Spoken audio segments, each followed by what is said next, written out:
Ito ang mainit na balita at trending ngayon sa mundo ng social media. Matapos ang paghahamon ni Harry Roque at ng dating Pangulong Duterte kay Pangulong Marcos tungkol sa Pogo na pinag-iinitan lamang sila samantalang malaki ang naitulong di umano ng Pogo. Abay heto at sumagot ang PAOK sa mga birada ng mga Duterte. Let me say it again. All our work is not politically motivated. We are driven by evidence. Nandiyan yung ebidensya. Sinasampal kami ng ebidensya. Alam naman magbulag-bulagan tayo, di ba? So, may mapapanagot tayo. May mga kakasuhan tayo, mga dating opisyal ng gobyerno at maaring kasalukuyang opisyal ng gobyerno na nakikita namin na may mga papel na ginampanan dito sa mga pag-proliferate ng mga pogo na ito. Sabi ko nga po, hindi naman po namin pinersonal si former spokes, Harry Roque. Kaya lang nung dumarami na yung papel, at may mga tao nag-execute ng affidavit, nagpapatunay ng kanyang partisipasyon dito sa bagay na ito, may ebidensya na kami para magsampa ng kaso laban po kay Ginoong Harry Roque. Nothing personal. It's just that the evidence warrants that we file these cases against him. Kaya nandoon yung aming aksyon to be able to put all of this in one case folder, no? Para pag sumiti namin sa panel of prosecutors sa DOJ, mapapangiti kami sapagkat sa aming palagay, ito ay isang matinding leksyon sa ating lahat, sa aming lahat na nasa gobyerno, na habang nasa gobyerno kami, nagsisilbi sa taong bayan, we must be faithful and honest to the oath of service that we took. Pero masasabi po natin, we have documentary evidence and we have testimonial evidence na magtuturo, hindi lamang po sa kay Ginoong Roque, kundi sa ilang mga tao pa na nandoon sa matrix na ipresenta ng ating mga senador at ng ating mga kongresista doon sa kanilang mga ginawang hearing. Ang malaking tanong, kung merong mga boss at protektor ng Pogo, sino naman itong ninong ng Pogo? Ang godfather po sa aming pananaw ay pwedeng tingnan sa dalawang bagay.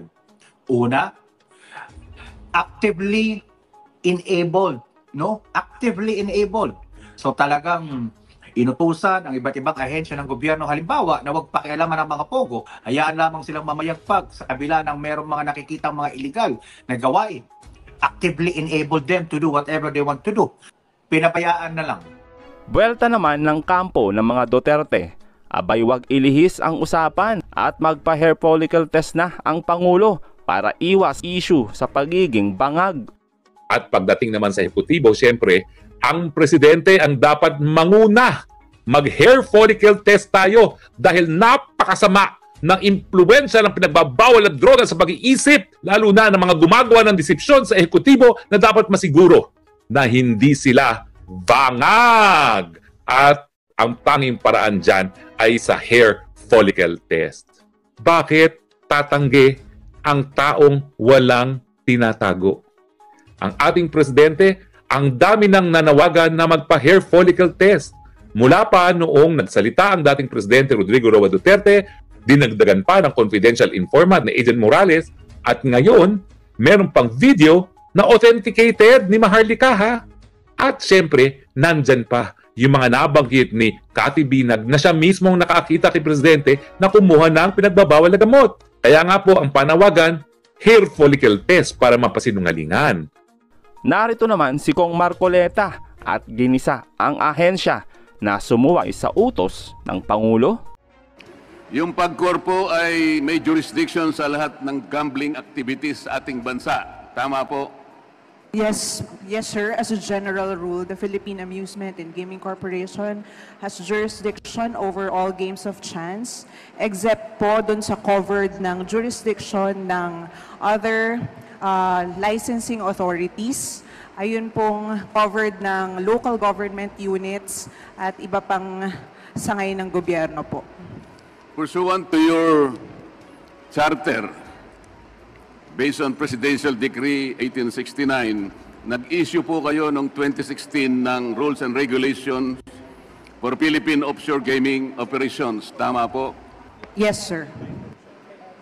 Kung ang inyo pong jurisdiction ay mga gambling activities lang sa Pilipinas at ang regulasyon po ninyo naman ay kinocover ang Philippine offshore gaming operations, di po ba parang may konting problema ang legal basis ng inyong rules and regulations? Mr. Chair, ang naging basis po, tama po kayo, is PD 1869 at gayon din po yung RA 9487 kung saan sinasabi po na ang PAGCOR ay may kapangyarihang mag-issue ng lisensya para po sa lahat ng games of chance sa Pilipinas except high alay po at yung mga covered po ng ibang sangay ng gobyerno. Oo nga po, pero pinag-uusapan na po natin ito, offshore gaming corporations, wala na po yata ito doon sa inyong jurisdiction, tama po? Sa tingin po namin ay meron po kaming jurisdiction. However, gaya po ng nabanggit during sa last hearing po ng Public Order and Safety and ang Games and Amusement, kung mayroon pong magko-question ng jurisdiction ng PAGCOR, ay susundin po iyon kung mapapawalang bisa po yung mga batas na nagbibigay ng karapatan sa PAGCOR sa paglilisensya po ng offshore gaming. Saan po nakabasing legal yung tingin ninyo? Sorry, sir. Saan po nakabase? Kasi sabi po nyo sa tingin ninyo. Ano po ang basihan nung pagtingin ninyo na meron kayong jurisdiction sa Pogo? The PD 1869 at RA 9487 po kung saan nakalagay po doon na ang PAGCOR ay may karapatang mag-operate at maglisensya ng lahat po ng all games of chance and all games of numbers except po yung mga nililisensyahan ng ibang sangay ng gobyerno except high alay po. Ano po yun? RA 9487? Yes po. Sinabi po roon na meron kayong jurisdiction sa Pogo? Wala pong explicitly po na nakalagay Yun nga po doon. wala nga specific eh. Kasi sabi mo kanina, sa tingin po ninyo. Ibig sabihin, wala po. Tama?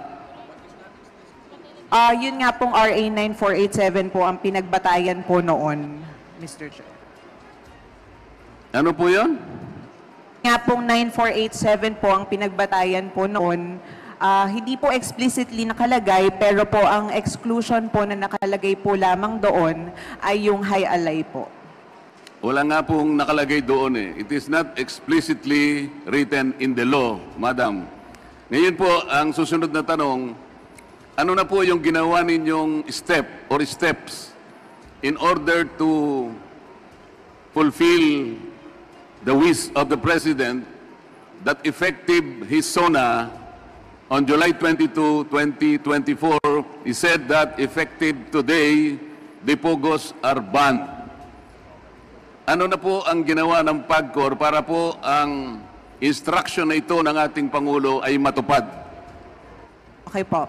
Sa ngayon po, Mr. Congressman, nag-aaral pa po ang iba't ibang sangay ng gobyerno kung ano po ang mga holistic approach na gagawin po natin para sa pagpapatupad ng total ban. On the side of PAGCOR po, initially, lahat po ng applications, lahat po ng mga additional sites na ina-applyan po ng mga existing licensees po ay hindi na po prinoseso at tinigil na po lahat ng pagproseso ng mga applications at anuman pong makakadagdag pa sa operations ng POGOs, ng internet gaming licensees. Additionally, effective August 1, 2024, nagpatupad na po kami ng hiring ban para po hindi na po tumuloy yung dami po ng mga empleyado sa offshore gaming, sa internet gaming operations. So, tinitingnan po namin na mga sa susunod na buwan ay paunti na po ng paunti yung mga magiging empleyado ng operators po natin. And nakikita din po natin na marami po sa mga licensees ay nagbabawas na rin po ng kanilang mga operational sites. Nag-a-apply po sila voluntarily ng cancellation at unti-unti na po nilang pinapaliit. Ngayong buwan po, pagpapasahin po ng comprehensive plan of winding down on operations lahat ng ating mga operators at susundan po iyon ng PAGCOR para po tuloy-tuloy po yung maayos na pagpapaliit ng kanilang operations hanggang December 31, 2024. Kami din po ay in constant coordination with the Bureau of Immigration and Department of Labor and Employment para naman po sa mga empleyado na maapektuhan ng ban. So, nagko-coordinate po kami kung paano po mabibigyan ng trabaho, yung mga mawawalan po ng trabaho, na lalong-lalo ng mga Pilipino, at paano po sila matutulungan eventually pagka po na-displace po sila dahil sa ban. And yung mga foreign nationals din naman po, para po maayos po silang makalabas ng bansa at hindi po magkaroon ng kaguluhan. Ito po yung mga pinagpepreparahan po natin para po eventually sa wind down and close down of the operations by December 31, 2024, and nakalatag na po yung mga plano ng iba't ibang ahensya po ng government po. Hindi ko po kasi tinatanong kung ano po yung dapat gawin ng mga saklaw ng directive ng Presidente.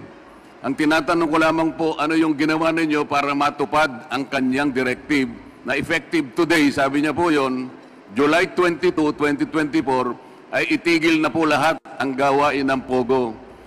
Halimbawa po, kinansilan nyo ba, nirevoke nyo ba yung rules and regulations for Philippine Offshore Gaming Corporations, operations? Kinansel nyo na po ba yung inyong rules and regulations?